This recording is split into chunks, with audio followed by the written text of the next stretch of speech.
Hello and welcome. दोस्तों आज इस वीडियो में बात करेंगे फ्यूचर रिटेल से जुड़े हुए और कुछ नया अपडेट निकल कर आया है। तो क्या है वो सारी अपडेट, जानने के लिए इस वीडियो को आखिर तक देखना होगा। मैं हूं आपका दोस्त तनु, आप देख रहे हैं दास गाइड यूट्यूब चैनल। चलिए जान लेते हैं।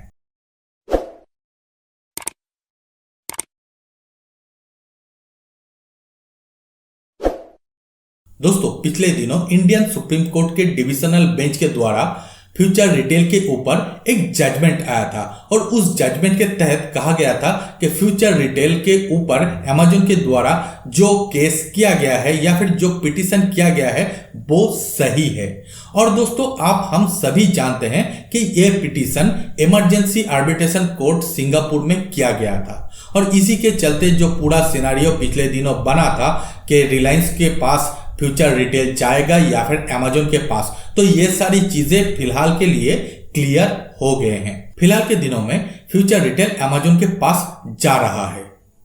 अब दोस्तों अमेजन के पास अगर फ्यूचर रिटेल जाता है और फ्यूचर रिटेल के पास आज के दिन में जितना बड़ा डेट है ये भी एक कंसर्न हो जाएगा अमेजन के लिए। और इसी से जुड़े हुए नया जो इंफॉर्मेशन है वो है, यहां पर अमेजन ने ऑलरेडी फ्यूचर रिटेल को बेल आउट करने के लिए अपना जो ब्लूप्रिंट है वो तैयार करना चालू कर दिए हैं।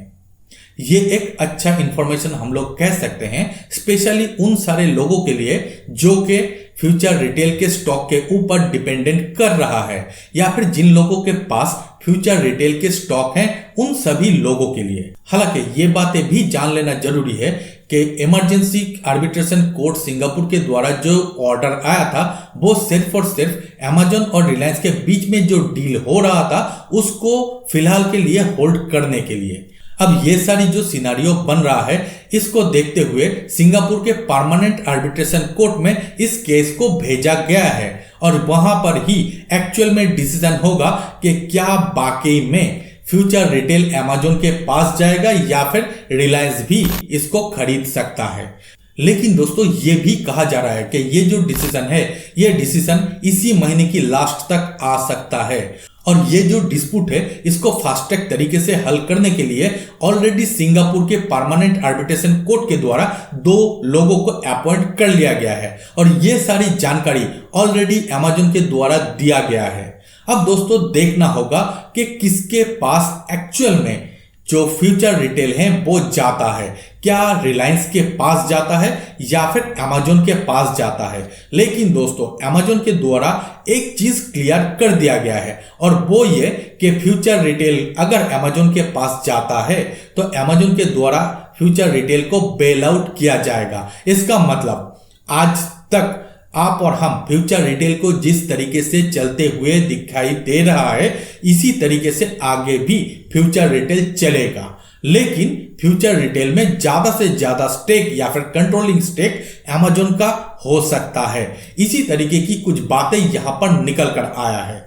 और अदर हैंड अगर हम बात करें रिलायंस की तो आप हम सभी जानते हैं और मैंने पिछले वीडियो में भी ये बातें क्लियर कर दिया था कि अगर रिलायंस के पास जो फ्यूचर रिटेल है ये चला जाता है तो future retail as it is जिस तरीके से चल रहा है उसी तरीके से चलेगा।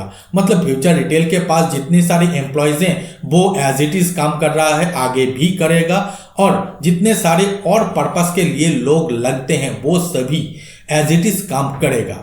अब दोस्तों दोनों तरफ से ही एक ही तरीके की बात कहा गया है फ्यूचर रिटेल को लेकर। मतलब रिलायंस अगर टेक ओवर करते हैं तो रिलायंस जितने सारे एम्प्लॉयज हैं उन सभी को बेनिफिट जरूर देगा और अगर अमेजन फ्यूचर रिटेल को टेक ओवर करते हैं तो अमेजन के द्वारा बेल आउट किया जाएगा। मतलब फ्यूचर रिटेल अपनी जगह पर इंटैक्ट रहने वाला है।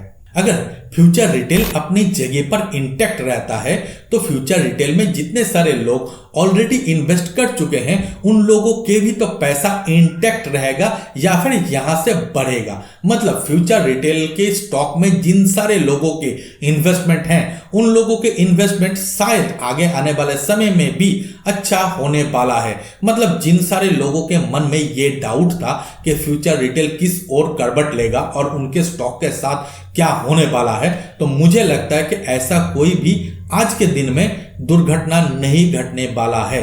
खैर आगे क्या होगा ये तो समय ही बताएगा और एक्चुअल में क्या फैसला आता है ये भी समय ही बता सकता है। लेकिन हम लोग उम्मीद कर सकते हैं यही कि जितने सारे लोगों के इन्वेस्टमेंट और जितने सारे लोग फ्यूचर ग्रुप से जुड़े हुए हैं उन सभी के जो मोटिव है वो इंटैक्ट रहे, उन सभी के जो पर्पस है वो सही रहे। बस इतना ही कहना था इस वीडियो में। बाकी ये वीडियो अगर आप लोगों को अच्छा लगे तो जरूर सपोर्ट करने के लिए वीडियो को लाइक कर दीजिए, ज्यादा से ज्यादा अपने दोस्तों के साथ इसको शेयर कीजिए और इसके अलावा इस वीडियो से रिलेटेड कोई भी सवाल या सुझाव हो तो जरूर कमेंट करके बताइए। फिलहाल इस वीडियो में इतना ही, मिलते हैं अगले वीडियो में, तब तक के लिए धन्यवाद।